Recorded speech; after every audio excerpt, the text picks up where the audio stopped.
Okay, are we ready? The labels? Labels. Yeah. Tass. Tony. Moira. Steve. Tony. And Bob. And I Kat. wasn't sure there for a second. Labels. Yeah, that's what it is, really. Special today, Tass. Yeah, how are you, Tass? You're not Tass.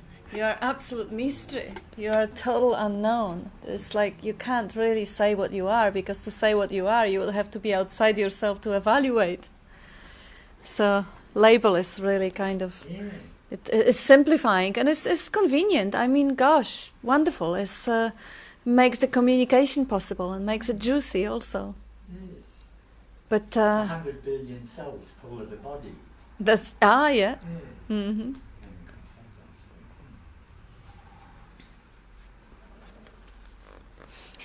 Yes, so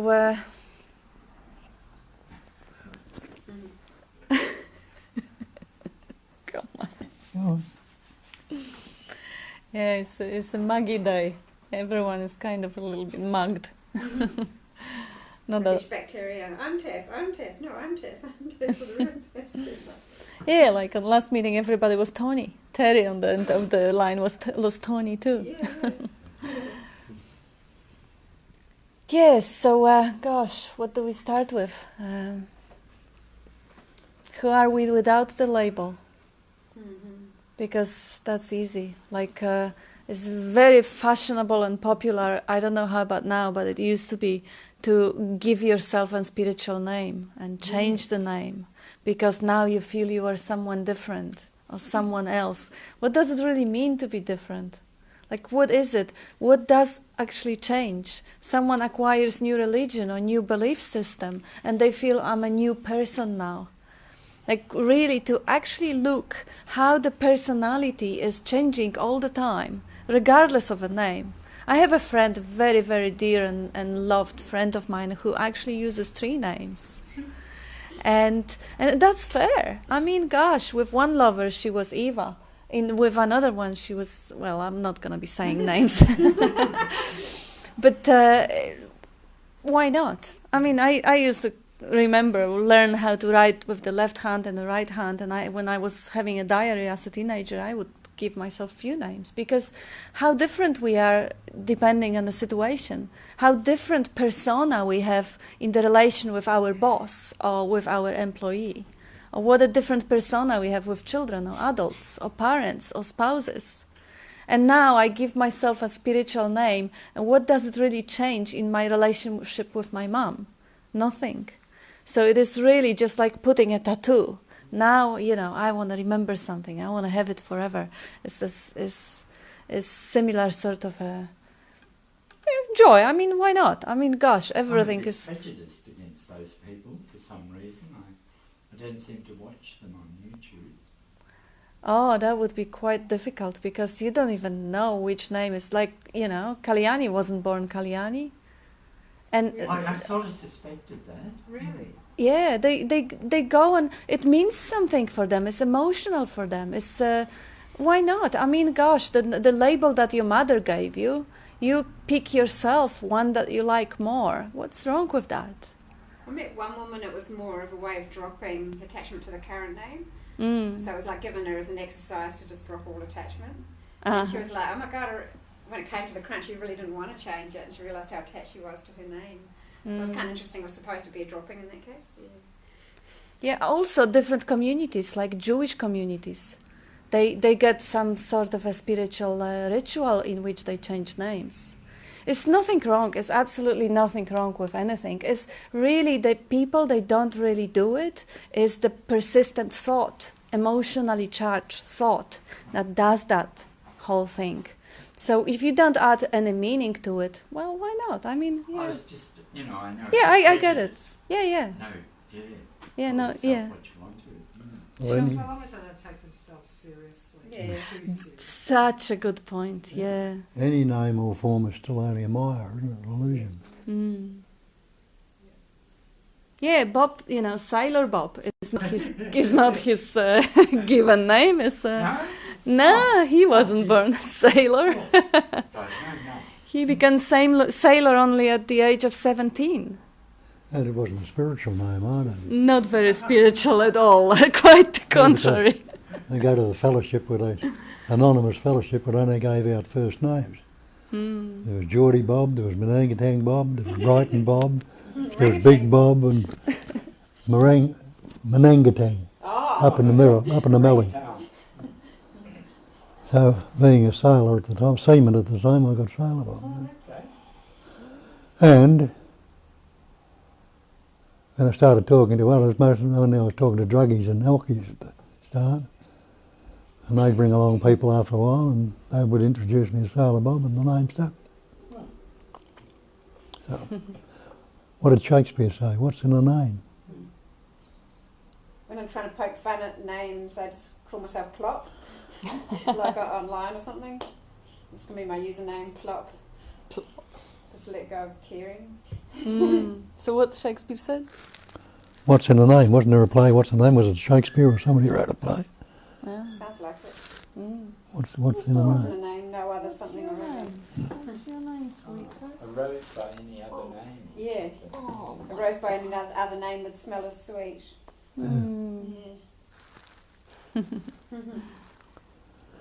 Yeah, so the name, the label is not really important. What's important is actually to notice what is being labeled. Because what is really being labeled? We often identify with some part of personality or part, we call it a shadow that we don't like, that we kind of resist and deny and project on other people and fight with other people with our own projection. And that stuff, what is being labeled, if we really looked at it, then we see that that's also kind of a passing phenomena. Like whatever I'm calling, well, my name is also funny. It's not a spiritual name or anything, but it's translatable to every language. And because I've been working with nearly every nation that has ever worked on the ships, I have different names that Filipinos would call me, or Norwegian, or British, or Americans. They would just make one or the Russians, they would make things out of my name, so never got attached to it. But then again, what is being labeled? They label the body for convenience. They may, if I label myself, I don't identify with the body. I may identify with some sort of a, well, not anymore, but I used to identify myself with the emotional pattern, with the pattern of sensitivity, vulnerability. Not even the character, because even that can be shaped in a way, to a certain extent. But the pattern of emotions that I was attached to, my whatever sensitivity. But really, ultimately, what I am cannot be labeled, because what I am doesn't have any, it's undistinguishable from anything else. So body can be labeled, but the presence, the knowingness, it encompasses, envelops absolutely everything. Like everything that is knowable is being known, is that pure knowing. So how can that be labeled? And if that was labeled, that would be the only label that is. So they call it, sometimes they label it oneness, because it's undistinguishable and inseparable from anything else. And then they put the label on it, God. Oh yeah.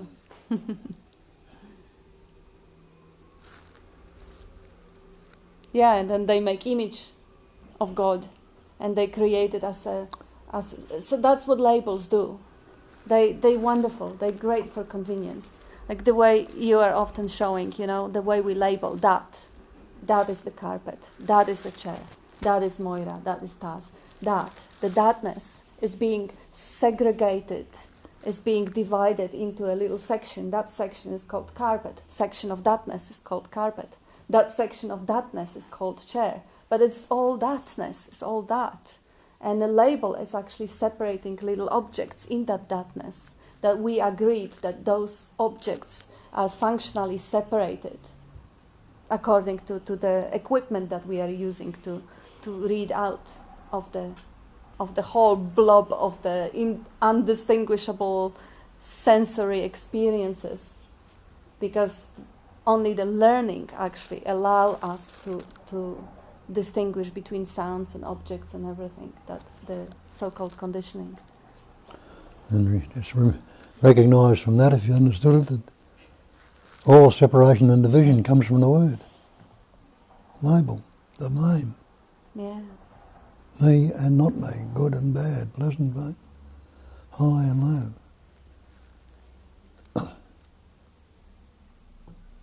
Not using those words. What are you? Where are you? How are you? Why are you?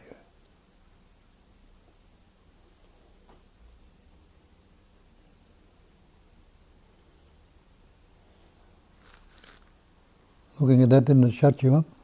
There's no reason, hey. Why are you? No reason. Yeah. Why? But you haven't fallen apart or disappeared without the label, without the word. It's not there when you're in deep sleep at night.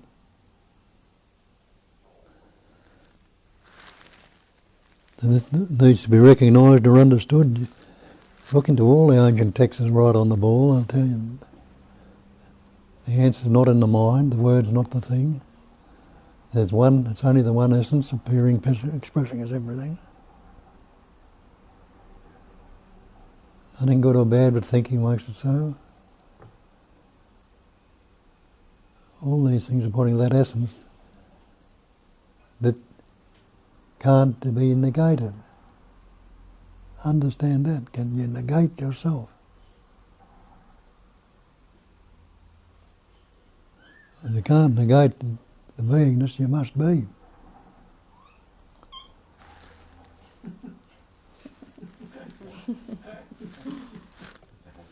Might be, but I want to be outside. Yeah. She's monitoring that birds outside nesting.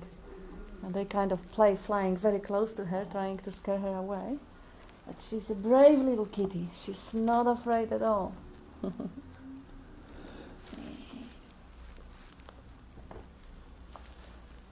Go on. And she's not really brave. She's just completely in one with nature. So she's following her instincts. She doesn't have any idea that there is anything wrong with this moment. And she has no idea what she's going to do next moment. And how do I know? Well, because I have no idea what I'm going to do next moment either. And neither do you. Nobody does really. People only think they do. So that's the major difference. And that's where the suffering comes from. Thinking that thinking that I'm responsible, thinking that I can choose my thoughts and actions, thinking that I can choose wrongly, thinking that I know what I am or who I am, thinking that I know how worthy or unworthy I am. This is all thinking, like really. Anything that is different than the content of seeing, hearing, tasting, touching, smelling right in this moment is imagination, is just imagination.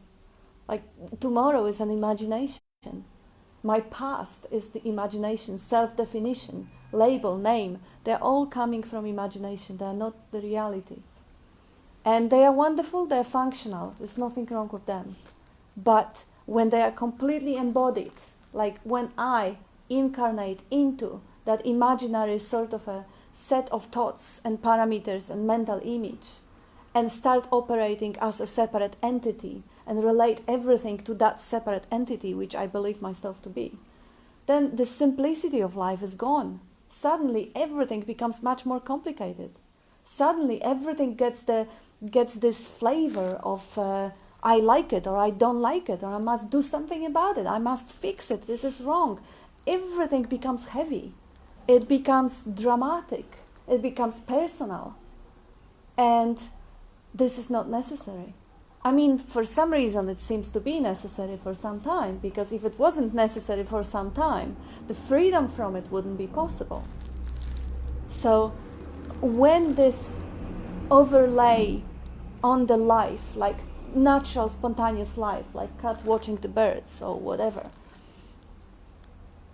on top of it, there is that overlay of interpretation and translation and making everything personal.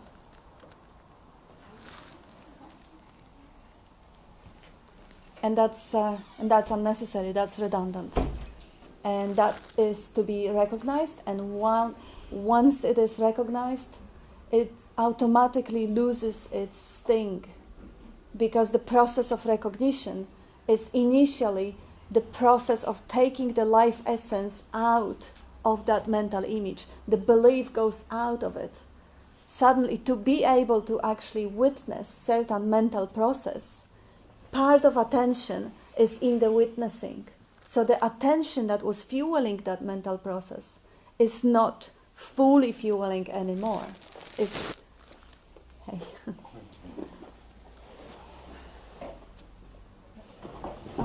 The princess chair. There you go.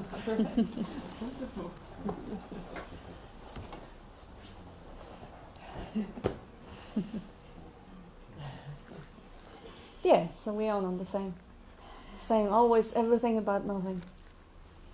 Just chatting about nothing. About labels, what are we labeling really? I mean, you know, when someone gave you a name, it is usually a name given to the body. Of course, certain personality is inseparable from the body, even the way the body walks or the way the body sits or gestures. So that you can't really make a split that body gets a label and the emotional or mental patterns don't. They do. But that label doesn't really tell you who you are, because who you are is absolute mystery. You can never ever know it. Neither anyone else can ever know it, because for anyone else to actually know it, they would have to be outside. And it now, as they define themselves, if I want to tell you who you are, I define myself as separated. So I'm already wrong. So nobody can ever tell you who you are, and you can never find out who you are. So labeling is basically just part of the play, is part of the expression of imagination. We started with, Tony was saying he's distrustful around people who change their names, get themselves some spiritual names, and they kind of think that they changed. Have you by any chance have a spiritual name? No? I know they're okay. Yeah, everything's okay. Everything's, you know, nobody's a doer. Nobody does it, you know. It's for me, it's really just like putting a tattoo. And also, married women, they change name. They change name to kind of, you know, voluntarily make themselves a possession of a husband, or kind of... You mean your surname's not Adamson? No? We're not married. What was it? Yeah, she's asking if my surname is not Adamson. There was an issue before I got married. I sort of forget it. Mm-hmm.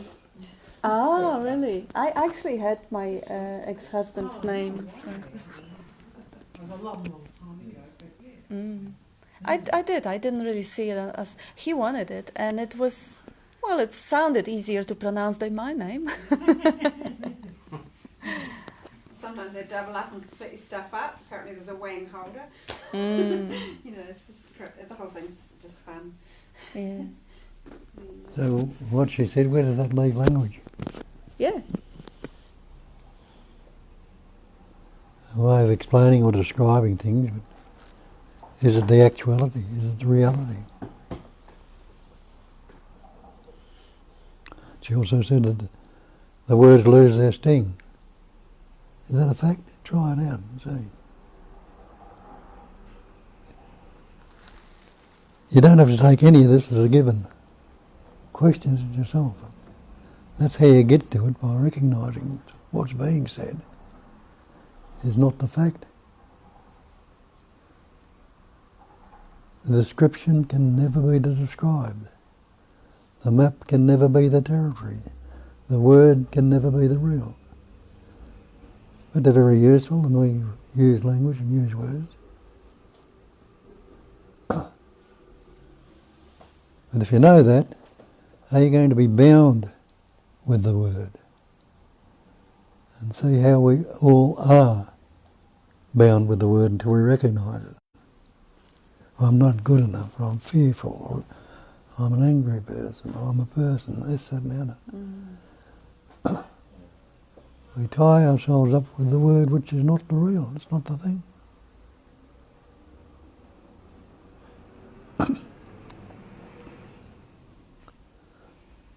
We can give the spells forever and ever and ever, but need to look into them and see what resonates. If it doesn't resonate, come and tell us about it, and then we work it out.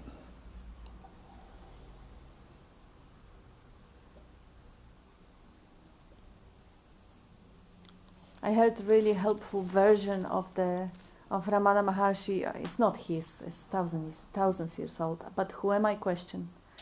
Who am I now? Because we very often get entangled in the roles that we are playing. You know, when I'm with my mother, I'm daughter.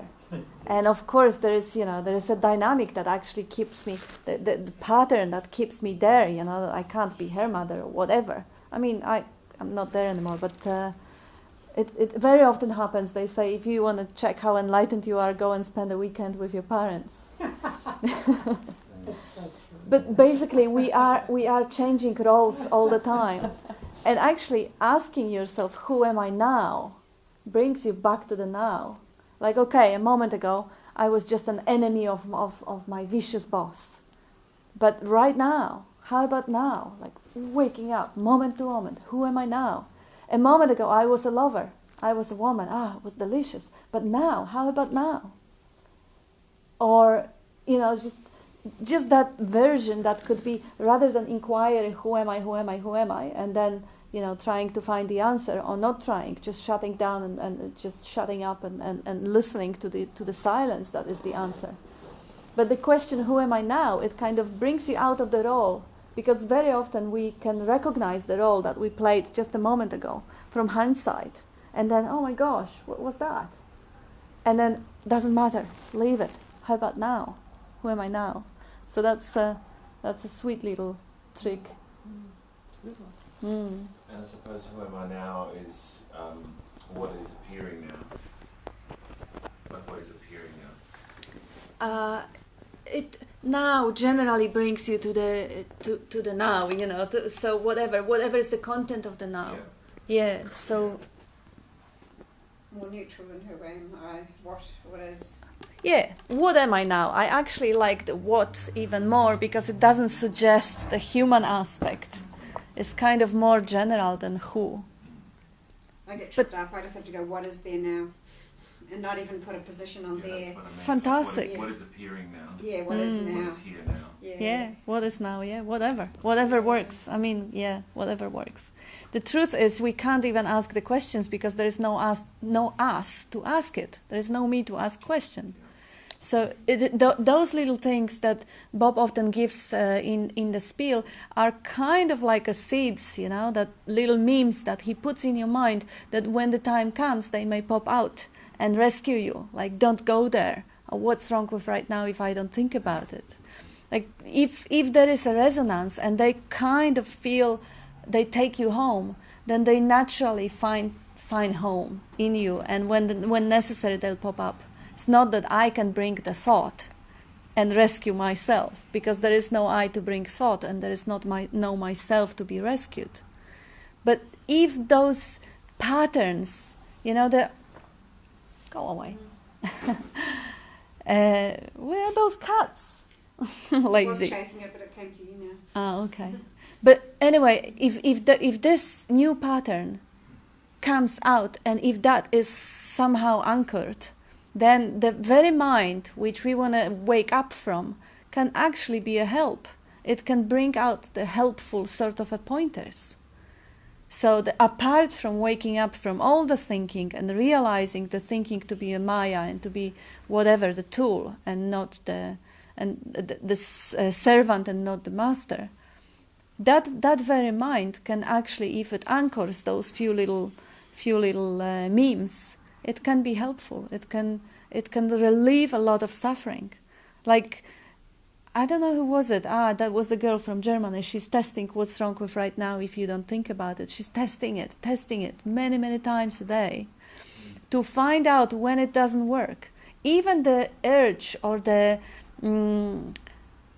earnestness to check it brings about the discipline, and it anchors that very statement, which is so helpful.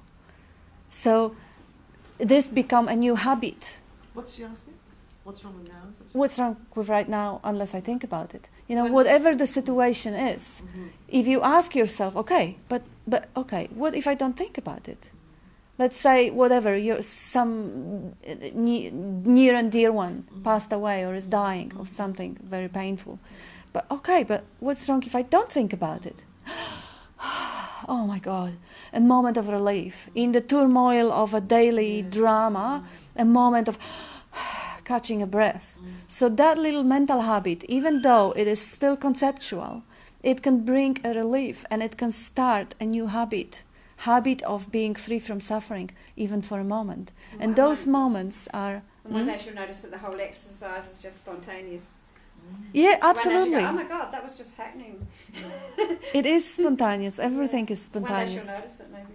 Yeah. Everything's spontaneous. Even forming new habit patterns is also spontaneous. Yeah, there's... it's nothing predetermined or...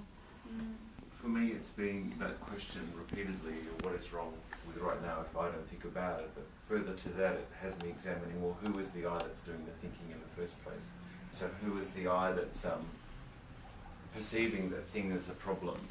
Because then there's an I perceiving the problem, it's in a relationship, but then, so yes, it's great, it's been a great window for me to go, oh, actually I'm just trapped in a concept of myself viewing a problem, and it's a pattern, and it seizes my body and my thinking and my reality.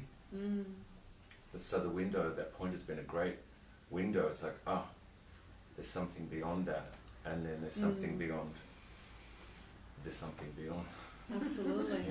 Yeah. And what a space. Yeah. You know, suddenly there is space to breathe.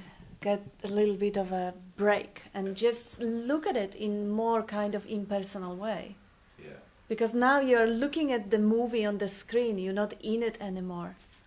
At least a little bit more free from... It's like there's something not there. The one that's been popping up for me a bit lately is if I go bugger, and then I go, oh, I don't actually even really care about what just happened, what I was resisting, and I go, I don't care at all. It just flashes in an emptiness around whatever just happened. There's just as empty really when you look back. I don't care about that at all. What was that reaction about, Yeah. And that's a good one. It is. Because it empties everything out, I've just found recently, especially yesterday, I was away on a workshop in the country, that any thought interrupts the natural functioning. Oh, wow. Yeah, right. Any thought just interrupts just If you freedom. give it attention. Freedom, yeah. actually. Yeah, right. That's what God. I'm doing out all the time. Yeah. Nothing but a man and thinking, mate. Yeah, exactly, and that's it, exactly right there. That's pretty enlightened. It is. But what about if the thought is completely ignored?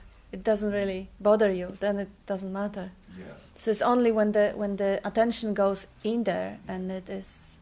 It's just how soon it gets recognised to be meaningless, Yeah. I mean, multitude of kind of ways it does it, but, it's just earlier in the thought or later in the thought that it just becomes hollow or, becomes meaningless or just drops away altogether or, there's just multitudes of ways in which it just isn't anything. Yeah, And it gets seen either right away, like you were saying, or it's a bit later on through the thought. In which case, maybe even it's gone into a wee daydream by then and still gone completely fuzzy and quite unaware of what's been going on. yeah. And then does go away and it's, back. And in the moment when the thought is not actually recognized, when, let's say, we get captured in that story and we sit in that story, that's actually moment to be ignored, because it doesn't matter. What we often do is we kind of evaluate, okay, how often I realize that I'm waking up from the thought. I often hear people saying, yeah, but I'm not waking up enough. I don't spend enough time in that clear space. I don't recognize thoughts enough. That's a wrong conditioning. We are conditioning ourselves through this sort of a mantra to actually recognize it less, because we are punishing. And then paradoxically, yes. And the truth is the mind doesn't wake up. So punishing mind for not waking up from the mind is totally idiotic. When you look at it, there's no such thing as mind apart from thought. Exactly. Thinking is mind. Even that idea of now gives us something that's a bit static and to stay around for a while. What if you tried immediacy? Can you pinpoint that? Sorry, say it again. What if you tried the word immediacy instead of now? Yeah, so really the relevant moment is a moment when that presence of awareness is recognized. If it happens, okay, it happens once a day, only it happens right now, but the whole day I was completely lost in the story, dramatizing, blah, blah, blah, blah, blah. Doesn't matter, forget about it, it's gone, it's past.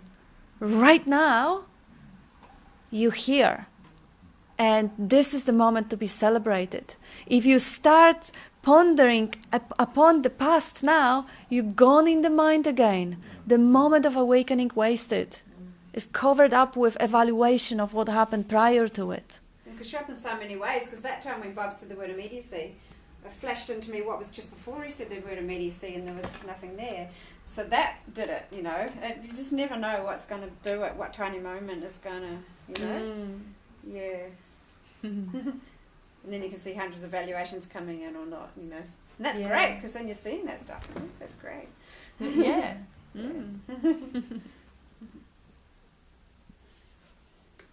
Yeah, so it is really only about this moment right now. All the previous moments when I was in the drama, when I was caught up, when I was a person, or when I was playing a role, or I was the ego, they're just stories. They're nonsense, doesn't matter. It's not even worthy of looking at it. And evaluating progress, how much more, this is nonsense. This is the story again. It's really just about this moment right now. Right now, okay, I can smell something. Oh, I can feel something. I can hear something. Okay, I'm here now. Good. Good. Whatever happened prior, whatever is going to happen next moment, doesn't really matter. Because this is going to be the mind. Past and future. 5 minutes ago and 5 minutes later. That's past and future. It's not worthy of going there, because every time I go there, I strengthen that habit in the mind. So every time I look back, oh my gosh, I was caught up for half an hour. My God, this is dreadful. Now I'm training myself to actually break the moment I realize that, oh my gosh, I was caught up. Gone. And now I realize I was caught up, and I'm going over back to being caught up and evaluating the past. It's not worth it. And you can have the beginning of the evaluation process too. So, you can have one sentence of evaluation that's believed in, and that's when I think sort of what you started to talk about, and then you're talking about the story side. Or you can have the bit where, oh, there comes evaluation thought, and it's kind of goes. It might not go in a hurry, but it's like spotted right away as an evaluation thought popping in. Yes. So that's great, because that's kind of fun, because it's got a whole lot less power. That's exactly what I'm trying to point. Yes. Yeah. The moment you wake up and you realize that you are moving back to the past and evaluating, just say, okay, that's how the mind wants to catch me again. That's funny. It's actually quite sweet when you see how smart that whole game has been designed. In how many ways the mind is seducing you for a ride. And as Bob says, there is no mind. It's just a thought. It's just the thought that wants to steal the show and dance a little bit on this beautiful dance floor of life. So now the thought is taking over the whole attention. So this is all that is going on. It's no mind that is seducing you. It's just a figure of speech. But it is just an illustration. So recognizing, all right, is that thought dancing now in front of the audience, which is the presence awareness. Okay, cool. Now waking up. Okay, next one. Oh, all right, next one. And there is and if the evaluation happens, that's just the next one. Just another dancer on that dance floor of life. Evaluation or past or future or pondering about anything, everything that is not the direct content of seeing, hearing, tasting, touching, smelling right now is the imagination, is the thought. And it's wonderful. It's to be loved. It's to be admired. Don't we love the gorgeous, beautiful dancers? I mean, if we see them for what they are, they're phenomenal. I kind of found it really entertaining to actually see, not necessarily in my own self right now, but when someone calls me, I have a few friends calling, and they are telling me how they get caught up. I say, wow, isn't it amazing? Look at this. I mean, you know, the friend was bullied at work, and then she was... She's enlightened enough to recognize that bullying wasn't a problem. The problem was that it really got into her, and she would play it like a broken record in their head over again.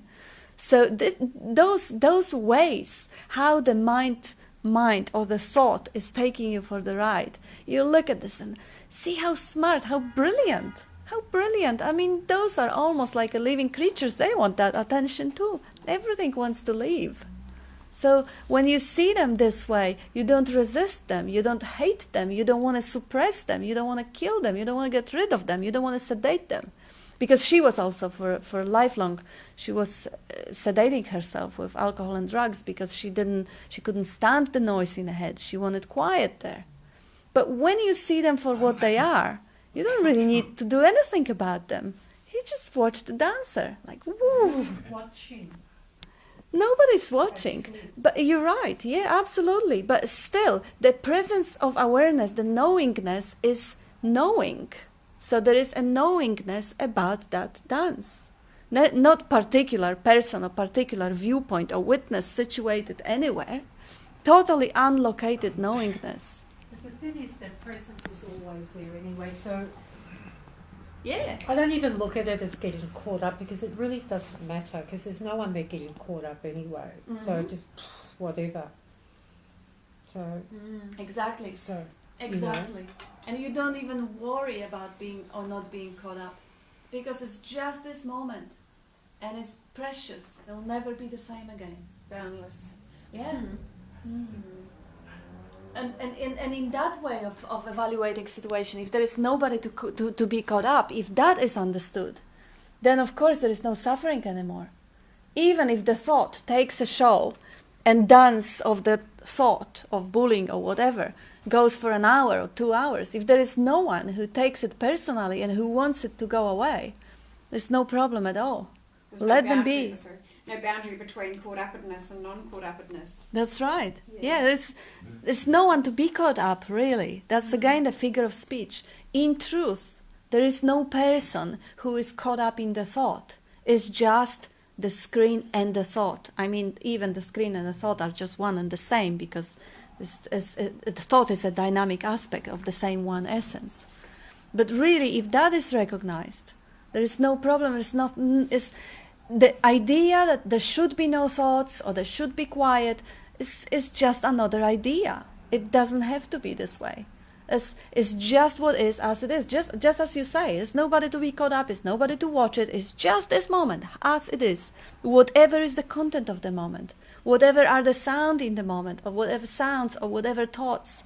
Because again, they're just passing phenomena. Sounds and thoughts, it's not even Bob is saying sometimes, I love that comparison. The thought is almost like a whisper of the sound, because when the thought or word is spoken, it is a sound.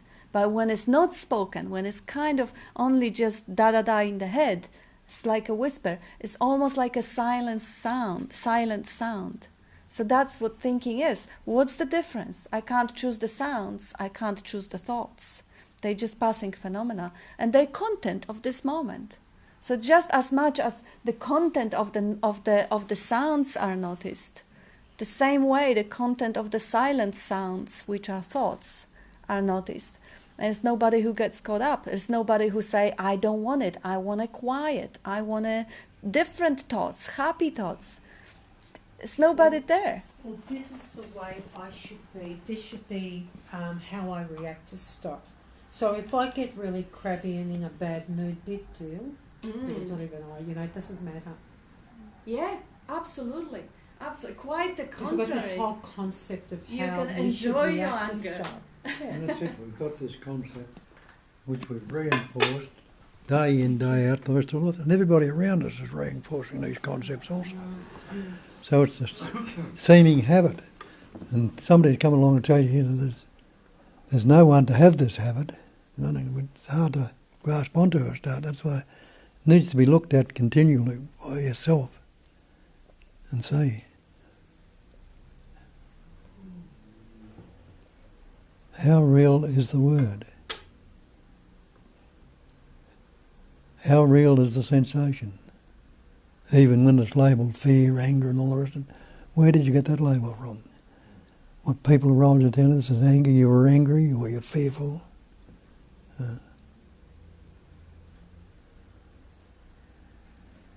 And is that essence got any fear? What's the opposite of fear? To be fearless. Have less for a start off until you don't have any at all.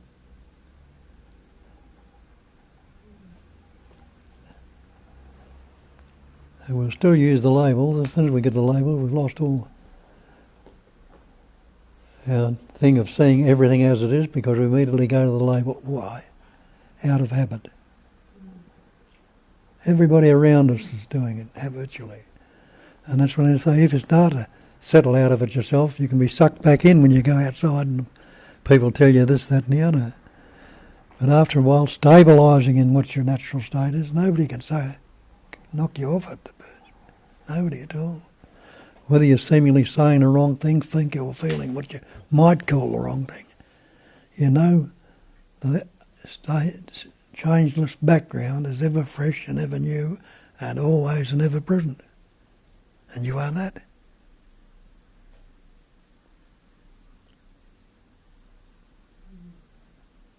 What was coming to mind from what you guys were saying is like an eternal improv. Improvisation. Improvisation, yes. So like, it doesn't really matter. Everybody's doing scenarios and they're doing them crappily sometimes, and they know that. Just actors doing whatever. It's got no boundary between good real life or bad real life. Yeah, and then nobody's really doing it. It's just patterns. They're just different bodies doing their Just things. active patterns, Yeah, like dogs are barking and cats are meowing and assholes are being assholes and pedophiles are being pedophiles. Everybody does their jobs. And then isn't it all happening in this immediacy? absolutely, yeah. I mean, not in this immediacy. I don't see any assholes here. Immediacy's doing a little dance. Oh, you're seeing the immediacy. Yeah. Who cares what appears? And yeah, so that's the easy way of living, the effortless way of living. When the perfectly redundant, separate center or self to which everything is related is fired, life is going on just the same way. And as Moira said, this is really important because people are looking for the eternal bliss. They're looking for pleasure. They're looking for enlightened people to be kind and nice. I know quite a few assholes. I don't know how enlightened they are, but they believe they are. And well, how many people are there? yeah.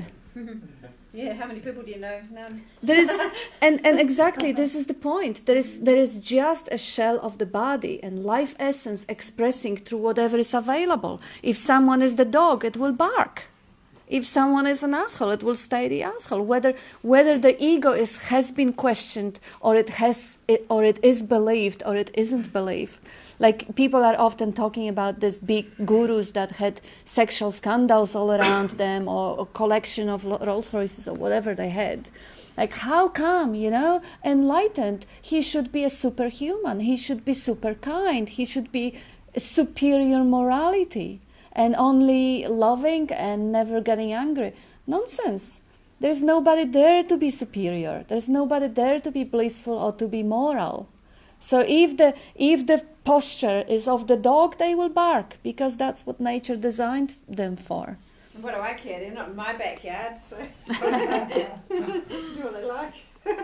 Yeah, and everybody does, you know. Another question and another problem that people have with the spiritual teachings. Okay, so if there is no me, there is no responsibility, I'll just go and rape all ladies on the street, just for fun. Well, yeah, try and do it, you know. If the pattern of that doesn't exist in this body, there's nobody to do that. There's nobody to start doing it or stop doing that. So really what is going on, whether you know it or not, you are just pre-programmed empty shell and life expressing through whatever the instrument has been tuned to. If your instrument is tuned to serving and helping and being compassionate, that is what it will play out. If the instrument is tuned to be a suicide bomber, that's what it will play out.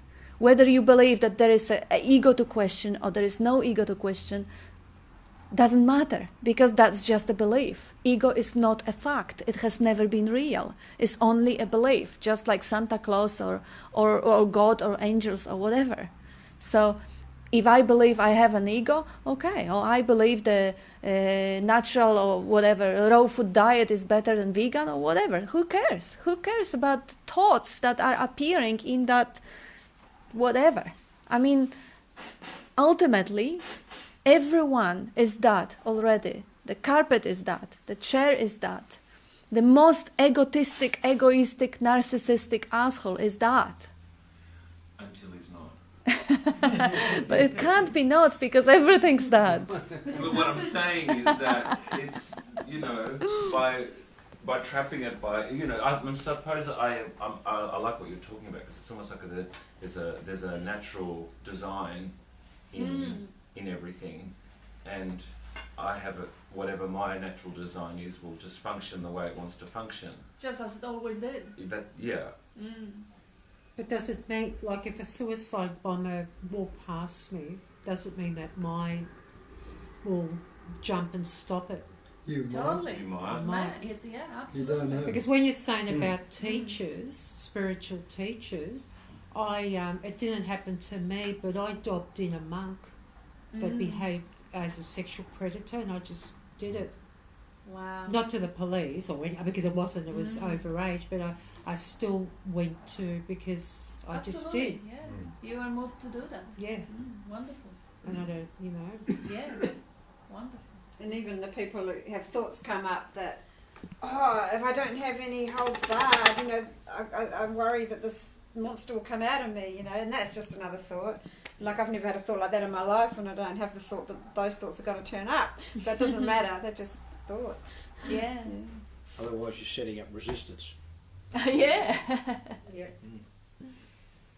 And even the resistance is just another natural happening. Yeah, so that really leaves us in a place where there is nothing to do. Absolutely nothing to do, nowhere to go, no one to be, nothing to see. It's really just this moment as it is, unaltered, unmodified, uncorrected, and nothing else. And just recognizing it, just recognizing it, even that is so-called none of my doing. They sometimes call it grace, or they call it life, or whatever. It's it happens or it doesn't, and it doesn't matter. Ultimately, it doesn't matter, because for the thatness, for the life, for the space, it doesn't have preferences, whether it is a cat or a dog or a human or an asshole, or a human who believes in having a separate center or ego, or human who doesn't believe in having separate center or ego. It doesn't really make any difference. And being that life, expressing through all the patterns, through every form, you just express as every single thought, every single sound. There's no one to say that thought or that sound or that body or that whatever is better or worse or superior or not. It's only the game, the play, the belief. If I believe myself to be a person, I want to be a happy person, I want to be a fulfilled person, or I want to be an enlightened person. Because being a person, part of being a person, comes up in the package with the sense of dissatisfaction and desire for fulfillment. That's how the play has been designed. If I define myself as anything less than totality, I'm already deprived from myself as totality. So I want something else, I want something more, something different, more pleasurable. Or people would say, nah, I'm not after pleasure, I just want the truth. Well, why? Because it gives me a pleasure. It makes me happy if I have the truth, or I believe I have it. So it doesn't matter, I kind of make it sound a little bit ugly and shallow, but this is really just to highlight the whole, to simplify really the whole design. Believing myself to be anything less than totality, or anything less than nothing, or more than nothing, or less than everything, brings about the desire to become what I really am, that totality. So if I have the desire to become a totality, I'm kind of trying to move to get it. And that very movement of I don't have it and I want it, and I'll do anything to get it and to become, to add to myself or become this one. This is the part of illusion. This is the play. You are that already. You are the totality. You cannot not be it. There is nothing that is not it. It's nothing that is separated from that totality, life essence. It's almost got a problem in setting up a totality because, like Jung points out, the Germans only know they're German because they're not French. They've got something different to look at. And so, unfortunately, if you sort of set up there is a totality, then you go, oh, well, then there has to be something, well, I must be not that. So therefore, I have to be a unit. Whereas this, super helped me, especially like you in the early days with various people broke down. Like it's not a whole unit that ever comes to mind. There's only a word or a few words in a row. Yeah. There's no ego, mind, thought. Just some words popping up. Just the more it's broken down in each moment, that's really only one or two things popping in. Yeah. Yeah. A lot of guts. Yeah, it's the chipping away kind of thing. And the clouds metaphor is good for that too. Just there's the sky and clouds flit by. But yeah, I can see how if you've got a totality, then I'm not the totality. I must be a solid object. That's right. Yeah. Or something less. Yesterday, I had this experience where I was just sitting on the lawn and I was fondling a blade of grass and it was like, I was just really feeling the blade of grass and then I realised, oh my God, this is alive, this thing's alive. This thing's alive, and it's it's like, it's radiating consciousness, and just like me, and just like everything's radiating consciousness. So that helped me with the term of oneness and totality. So that if I'm harming, like if I'm aggressive and I'm just, and the grass doesn't want to be fondled. Or pulled or torn. I was actually just, it was nice. It was a nice experience, but it just left me. I've never had that kind of freedom where I thought, everything has got a vibration. Everything is alive. Everything. It was a good breakthrough. Yeah, beautiful. Because it is. Because it is. It is, absolutely. One stuff. So one stuff. And the eye that wants to, like I saw in that too, just the greed, is of wanting, just taking to kind of form this. Feel the void. Feel a void. Well, that can never be filled. And it's just this, and it's like, I actually have everything I need. I don't need anything. So I turned it around. It's like, then I've got everything to give. Yes.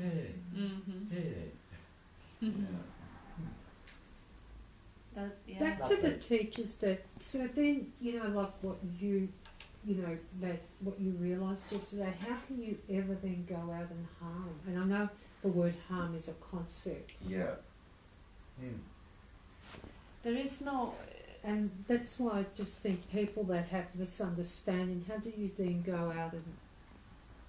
Yeah, you kind as the conditioning drops away. What you can do, you can't touch life, if everything is life. So you're going to tread on the blade of grass or pull it out or mow it. You're going to kill the flea that's biting you or the... To know. Yeah. And there is another aspect which is kind of, it sounds like justification of doing evil, but really, if there is nobody who does evil, then maybe life does it. Like I heard the story, a lot of stories of people whose life were absolutely broken. Like the son was not only he was alcoholic, he devastated the whole family. Children are in mental institution, and on the end, he killed himself. And the mother is telling the story, and she's understanding 15, 20 years later that if not for this, she would never ever found her spiritual way to awakening. This is horrifying, but in the bigger schemes of things, some suffering actually wakes people up. And of course, when I look at, okay, but spiritual person, enlightened person doing things like this, horrible, it shouldn't have happened. Maybe they are not enlightened. How can they be like this? Now I'm actually taking on the perspective of human morality, and I'm becoming a human. While, as Bob said, the totality doesn't prefer human to ants. So what do we do? Yeah. From the ants' perspective, everybody's horrible then. Everything's horrible. Absolutely. You know, if it's going to have morality. Forests. There's only life. Nobody lives on life. Life lives on life itself, because out of life, more life comes. If you didn't eat life, how could you procreate a child? Life goes on in all its diversity in different ways. Out of life, more life comes. And when you look at it, this body, somebody said, was made up, I don't know how many million cells. And somebody tonight said it, didn't they? 100 trillion. The body. Millions of cells. You can't see those cells. Yeah, trillions. We're thinking about them. You can scratch yourself and you're scratching. Well, killing thousands of cells there. Now when you relate this body to the universe as such, this body be less than the grains of sand on the beach. Each body would be, or smaller than that even. And isn't there thousands of those cells dying all over in the manifestation? Does the manifestation care for something that's less? It doesn't. Well, I sort of care if I'm standing on somebody's foot and they let me know. Yeah, well, they'll retaliate if you don't. So, that is cultural conditioning. At some point it all breaks. It just kind of ends up being a democracy. So the biggest things have more bacteria holding hands, so they get their way. Like the cat has less bacteria holding hands. So in the democracies, the larger group wins. It's just how it is. Well, that's what's happening. The larger group in the universe is winning. Yeah.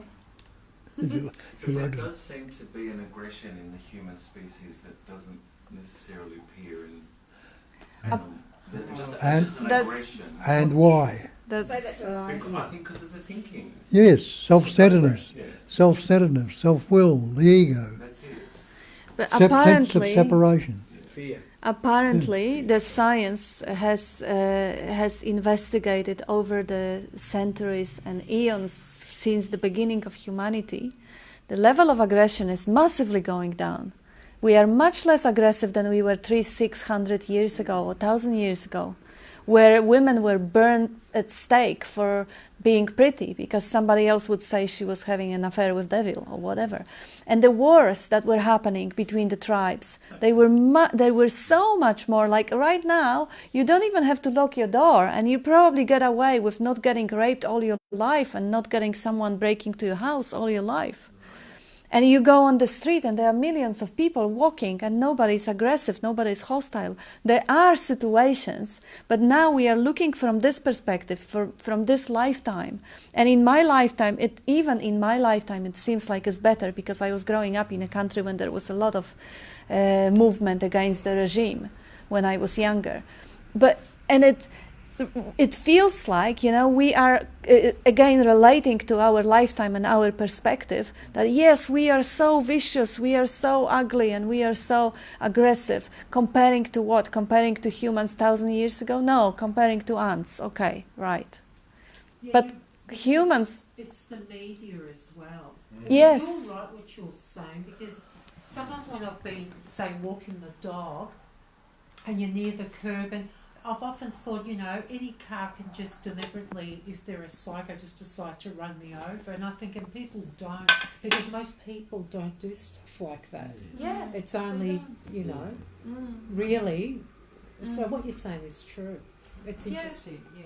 Yeah, it's been a research, and I read it a couple of times in Stephen Pink has written a book called Enlightenment Now, which traces the last 300 or 400 years and compares them, and wars and the number of casualties and all those things that the ease of living, all that stuff. But still, But there's a what rise is- in mental illness, though. Is Yeah, that you're right. And also the fact that, the crime is just kind of a social conditioning, which is a habit of thinking.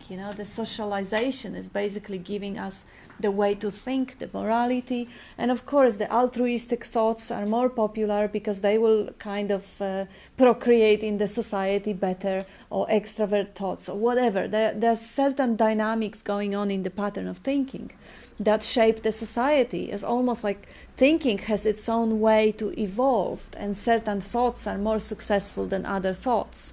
And the social thoughts have much bigger chances to survive than the aggressive thoughts, obviously.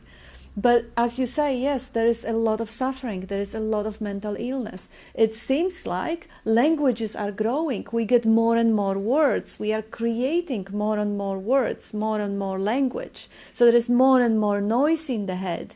The life seems to take place faster and faster because attention is just running into one thing to another. It's just, like farmers 500, 600, 700 years ago, they were living much slower. They were connected with the earth. Now you have to commute fast. The cars are faster and faster. The TV advertisements shorter and shorter, so you can pack more of them. Consumerism, we are bombarded with that mental noise. And that, of course, is painful, and that creates mental illnesses and turmoil and anxiety and stress. And this stuff is actually more evident than aggression. And this is also built around the self-center. Self-center, which means, the anxiety is actually a fear, any sort of a fear, any sort of inadequacy. It kind of accelerate even more, grabbing and grasping for becoming, for getting something. Keeps you in your head. But that is aggressive. That grasping and all what you've just spoken about is aggression. If you want to see it this It feels to me that it's the quality of it is like taking. I need. Yeah, there's something you can see aggressive. it. Yeah, But it's just partly countering that is that there's less immediate triggering. So like a lion will still on some kind of trigger, turn around and eat you. Whereas a human is less likely to do that to that extent and that quickly. There'll be some kind of built-in strength that we probably maybe didn't used to have, or at least the animal, doesn't have. And we probably won't do something so extreme in that particular scenario. So there's a few swings and roundabouts, I suppose. Yeah. You want to say something, Bob? I say the sense of the ego is insecurity, it's vulnerability. So we want to try and protect ourselves from being this insecurity and vulnerable person. If it's not there, so if you didn't have a concept about anybody else and they didn't have a concept about you, who could be superior to you? Who could be inferior to you without that concept? What would you want of the other persons if it was the one essence expressing and appearing to me? And that would suggest that enlightened people will be kind and nice, and they are not. Because they are patterns. There is no other person. There is no one there. So to a certain extent, as you can see on your own example, Bob used to be quite aggressive and quite anxious and quite violent. That's 50 right, years, 60 years ago, 70 years Is that ago. why he served that prison sentence? Yeah, Oh, you he's... had one of those? I didn't know about that. What? That's fun. Had what? A prison sentence. But anyway, this Yeah. pattern have dropped off. Living room. Go on, sorry. The patterns of personality that were so anxious, because it didn't come from pure aggression, it came from anxiety, that violence and all that personality Fear of patterns. Yes. Survival. Absolutely, yeah. And then feeling inadequate and doubting everyone and feeling that people who look at you, they have something against you, so you attack them before they attack you. So that sort of a behavior, it dropped off, it's not there anymore. No. But for people who maybe just realized the truth maybe a couple of weeks ago, they probably need another 40 years before they will stop being nasty. Because there is nobody there. Because there isn't a person who now decides to stop being violent. There is nobody there who stops. It's just rewiring a brain with completely new conditioning in which you don't want anything from the other person. And also, realization is not that someone has realized or is realized. There's nobody home right now. So if the habit patterns are still perpetuating themselves for long enough, that person may die asshole. Who knows? I mean, that's what we can observe with some of this so-called enlightened. And it's all quite random because, like my teacher said, as joins, people might say Jane or whatever.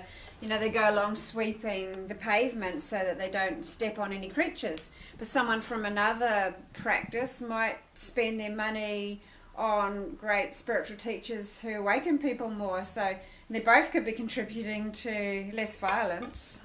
You know, or more violence. It's also random. You know, it's Yeah. just also you can't really even say that one kind of activity is less violent than another in many ways. You know, Exactly, and it's well, Well, look at Gandhi, practicing peace and thing for most of his life, suffered accordingly because of it all. But then, when India got its independence, Gandhi wanted to keep them all together and like thing, but no, who was it? The other one, forget his name. The Muslim bloke wanted the partition. So they got the partition, and all the Muslims were sent up north to where they are now. What is it they're in? Hindus was it down south? Hmm? Yeah, What? Pakistan. Pakistan and the other one, yeah, Created. Bangladesh. And the Hindus were sent down south. And they're walking down, one's going up, one group, big line of them going up, the other's coming down. And they're a couple hundred yards apart, or something less than that, I think. And one bloke got dirty on it and threw a stone over into the Muslims and hurt him, and they all raced across the road and killed 10,000 yeah. or more. What was the point of all these peaceful actions? Tell us about this First World War, the plague. Yeah, How many was killed there? well, 60,000 were killed in the war. Yeah. And when the armistice came, all people were sent back to their countries where they came from all parts of the world. And they took with them, the soldiers, they took with them a thing called the Spanish flu. And that wiped out 80 million people. Yeah. That was injected Not by even the mentioned, American, into the American army by Americans. It was done on purpose. What? Wipe out people. Yeah. Yeah, so really there's nobody doing anything. It's just the dynamic in the nature.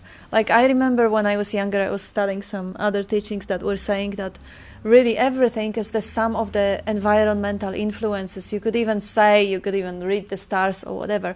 When the planets get too close to each other, people start getting aggressive, just like when someone passes you very close when you walk on the street. You get tense. And that tension will find a way to express itself. And there is nobody doing anything. There is whole nations get tense, and then because of different forces, who knows, the whole universe contributes to every event, moment to moment, because it is oneness. And then the war comes out, and we blame Hitler, or we blame the certain movement or nation or whatever, but really they are patterns of energy, waves of energy expressing themselves through the empty shells of the body. Life is just expressing this particular energy at different ages. If we look at the whole thing as really no individuals, just movement of life, then everything becomes easy and clear. Like, why would the volcano of Vesuvio be so dirty on Pompeii? Why would it do it? Like, what an evil force. Same with people. People are made of the same substance of nature, and they express the same substance of nature. As volcanoes, tsunamis, storms, wars are the same. And of course now, on top of it, we have the story that there is a self-center, there is believed in entity, and that believed in entity can be broken, and when it is broken, life gets easier, there's less suffering. And as we all know, people who hurt people. I mean, hurt people. If someone is happy, they want to share the happiness. Yeah. If they're hurting, they're hurting others. It's just So- as good as the belief, the gods are using the volcanoes against us, it's just, Yeah, it's still just as absolutely. much a belief, But at the same time, we know that when we are happy and peaceful, we want to call friends and just share the happiness and peace. But when we are suffering, very often, the psychology has actually figured out that the most vicious acts of violence and rape are often done by the victims of very, very similar crimes, because these people have not been seen and heard and understood for their entire lives. And the only way to actually be seen and heard and understood by someone is to put that someone in the very same situation. So that's the suffering driving more suffering. So that aspect is completely valid in the appearance, even though the sufferer is completely believed in phantom. But because it is believed in, and that very same life essence that manifested the whole appearance, that whole appearance is believed into existence. Just the same way as the chair is empty, is nothing. It is believed into existence. We all believing it into existence moment to moment. Same with the sufferer. And that very sufferer believed into existence is totally capable of horrible things, even though it doesn't do it. It doesn't do it. Life created the sufferer. And life expresses through Hitler as the violence. It's all only life. It's just as much a concept that you can't get to peace via war. That whole thing's still a concept too. Yeah. You're still bounding something with a label. Yes. Wouldn't it be imperative to get the believed in doer, see the falseness of it, and let life take its natural course? Absolutely. That's the only game in the town. Because in that whole game, this is possible. But if everyone recognised it, But there isn't. Yeah. Well, life would still go We'll on. live a lot longer. well, if we Life would still go on, but there'd be a lot more contented patterns in it. There's a documentary on Facebook, I think it was yesterday or something like that. This female octopus. She lays thousands of little eggs. I think thousands, 10, 5 or 6,000 or more. And then she guards them so they won't be eaten or lost or anything like that. She doesn't eat for months. And when they start to hatch, she guards them till they get a certain size. But she dies. She hasn't fed or hasn't done anything, and gets exhausted, all her energy, she just dies. Was that a purpose? Probably. What a sacrifice. What a mother. And all those, even though she protected so many of them, there's still a heck of a lot of them going to die and be killed. But there'll be some survive and do the same thing she done. Greenpeace isn't out feeding them. It could be. But I guess if people, there's this whole belief about being an individual or whatever, and people believe that so strongly, so they don't want to be annihilated, or the empty, or the realisation of this. That's why the recognition you never can be, because you're not the pattern, shape or form. Yep. You are the essence itself. Yep. That's the same as all those octopi, whatever they like doing, just that essence itself. So pattern shape, patterns form, patterns disappear. All pattern shapes and forms are Maya, they're illusionary. Only seemingly so, appearances. But the essence has never been contaminated or corrupted or touched by anything at all. So what does it matter what's said, thought or done, or what activities take place? But if it was me, I wouldn't like it to happen. Yeah. That's what we done. If you see you are that essence, what were you before you were born? Try and find out, when did you begin? You can't pinpoint a time when you begin and what you were before that conceptualisation came upon you, the thinking. You can't remember your birth. But isn't there a sort of a innate knowing that there never was a time you were not? Never was a time you will not be. There never was a time. Every time Bob speaks, it's full stop.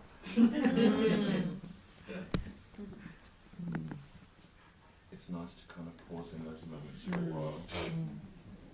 Absolutely.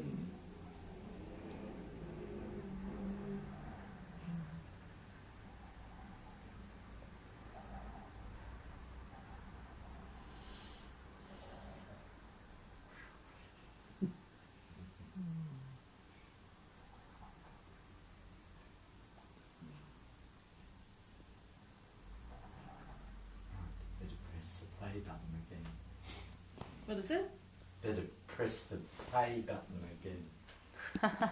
Just stick the microphone under his nose. Oh, right, because it was off pause for a while. Yeah. What about fast forward? Or rewind? Or eject? That's the one. That's the one he hopes he's waiting for. Stop. Stop. Full Yeah, stop. that's it. Delete. That on a post.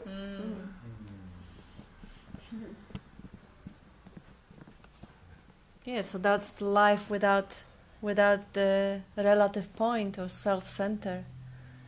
That's the only game in the town. And see with our nature, the universe is functioning out there, and it's resolving itself, it's quite naturally. We try to alter it, modify it, correct it and change it, and that's where our problems come from. When they tell you to let it rest in its uncontrived singularity, just relax into it, the way it's going. And realise even as we're sitting here, it's breathing and beating your heart, growing air in your fingernails, digesting it. Nobody's taking any of those things into consideration, it's just happening naturally.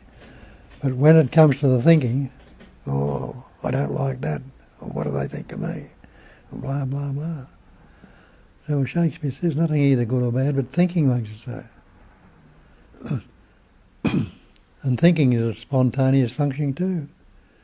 And it's not a problem until you say, I think. You put a conceptual nama, rupa, a name and form on it. Then look at all the trouble we get ourselves into. And the world, seeming world of humanity gets into. I like the notion of Fight Club. It's like a split personality is just fighting itself for like being there as it is, you know, and not being the other one that's not even real.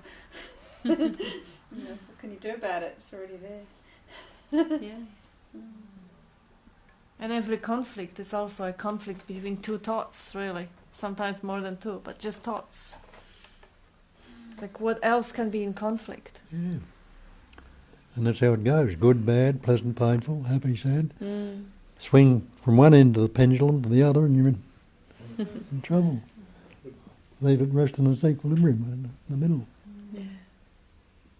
It's like 2 drops of water having fisticuffs. Wouldn't be duality, would it, Bob? Wouldn't be duality. No. And that's what we've got to realise. There's absolutely no duality in non-duality. So duality and non-duality are just two labels we put on the same thing. And there's no one-ended stick. Each stick's got 2 ends to it. No one-sided coin. Each coin's got 2 sides to it. But there's still only the one.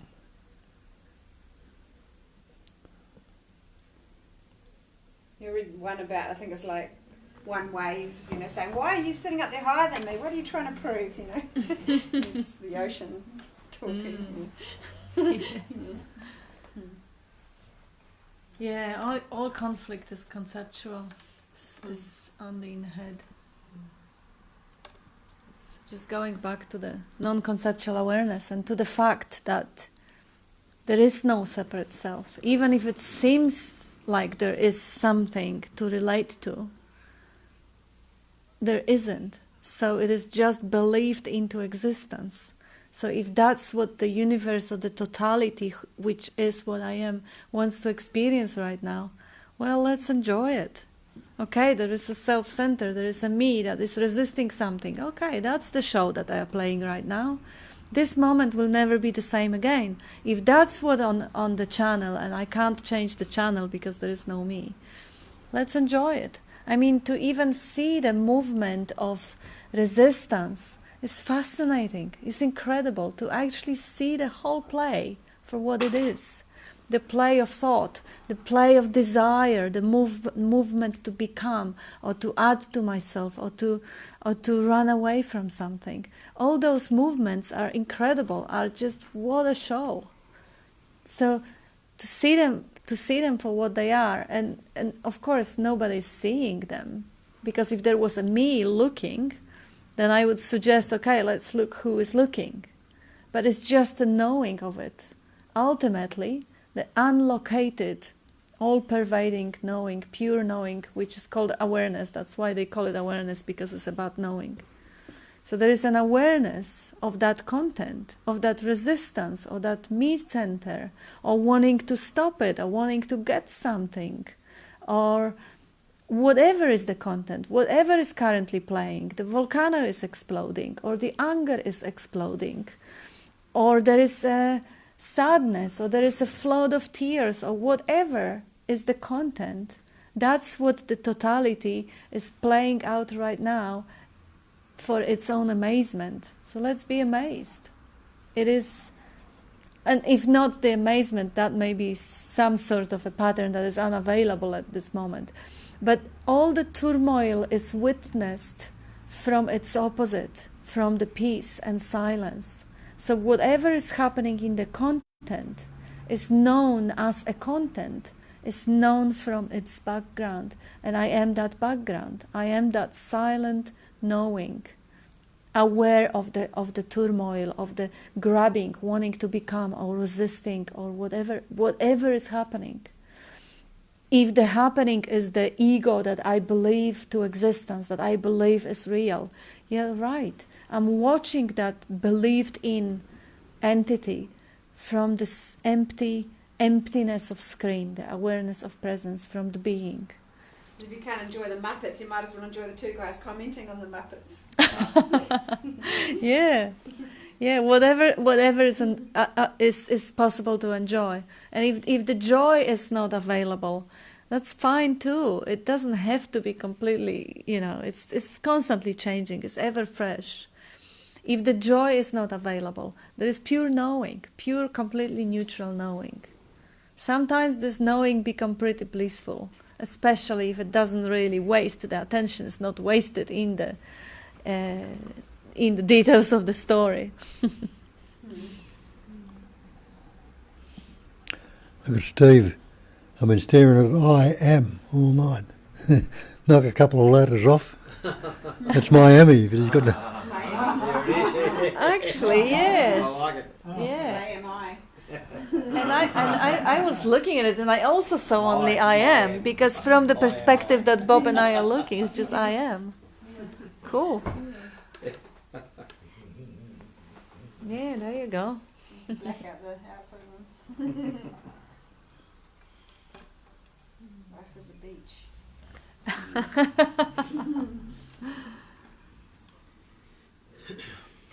Yeah, so we started from labels and definitions. Life is a beach. What a nice label for life. And now, if you fully believe it, yeah, that's really amazing. Whatever you believe, whatever the life believes in the pattern, is gonna be a setup for finding the evidence. If I believe life is a beach, I'll find the proof for this. If I believe life is a wonderful thing, I'll find proof for it. This is self-fulfilling prophecy. But again, I don't take on a belief. It happens. It happens because of every moment the universe forming that pattern. It made it it made it the way so it only resonates with certain thoughts and it doesn't with the others, because that's the tuning of the instrument. So it may resonate with that, or life is a beach, or life is adventure, or whatever the definition is. But it's putting a label on the mystery. What is life? Nobody can even define life. Even death they say is an opposite of life, but nobody can define death either, because life goes on in the dead body also. It goes on even kind of more vibrant. Like apparently some of the birds or insects, they can actually see from above, and a decomposing body looks like a city from the airplane, full of lights flashing. That depends on the setup of the instrument. There's a lot of movement there, a lot of life. A lot of maggots and germs and bacteria. They're life. Yeah, they're life. Smell. Mm. Yeah, there's something in my back garden.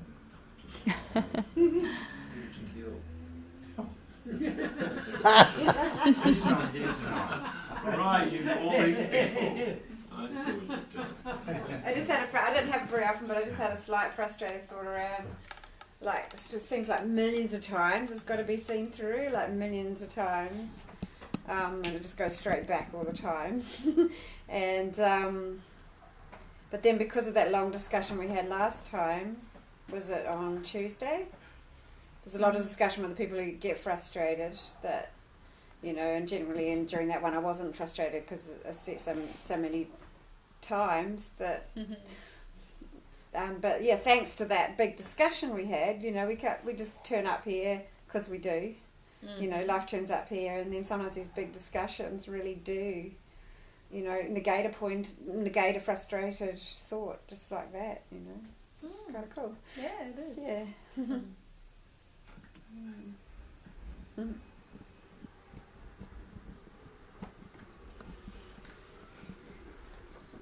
Yeah, so the final thought would be, since we started from labels and finish on labels of defining life or defining whatever is not by any means to try and stop it, because there is no you to try and stop it.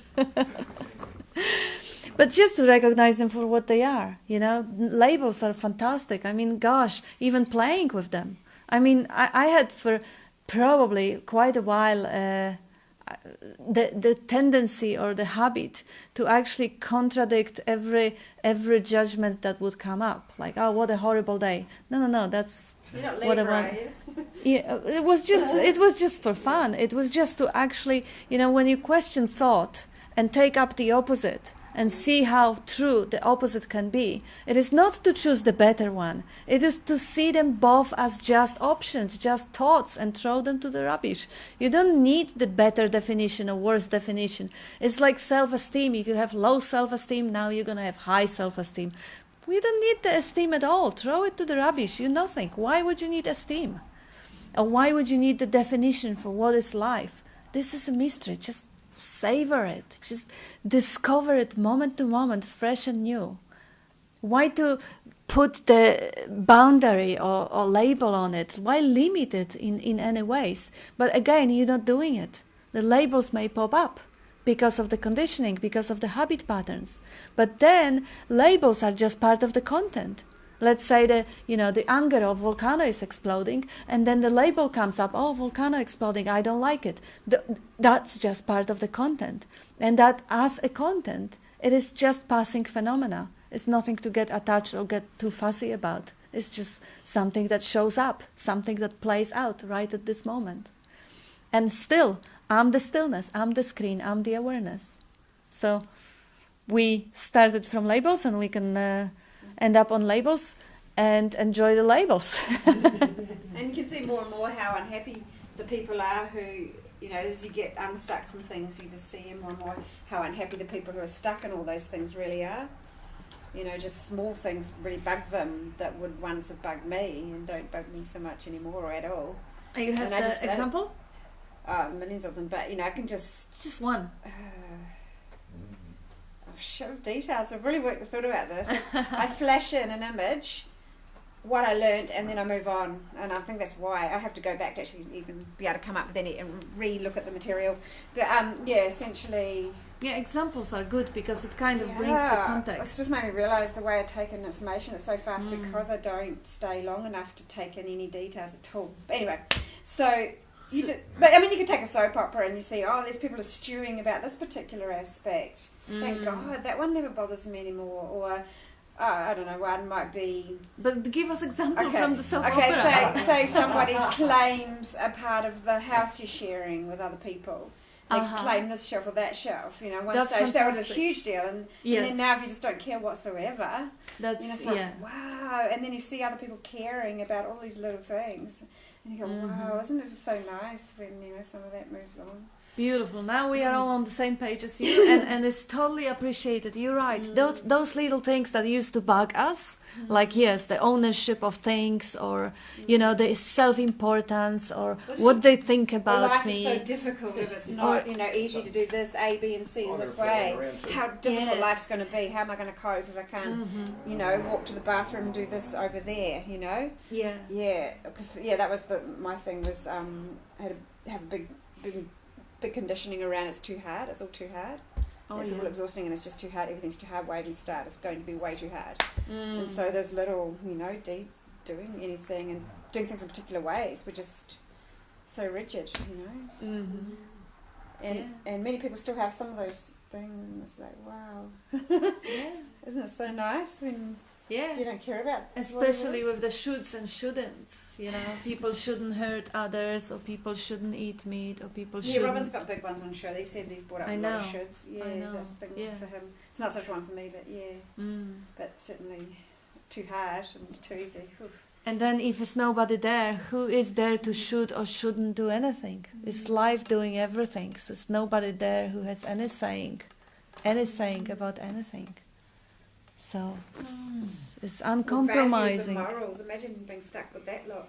Absolutely. To that lot, no? And also believing that my values and morals are higher or better than yours. That's a bugging one. That's horrible because, that's the projection. That's again creating a separation. Sitting in your face, 'cause that's true. Yeah. That's protection.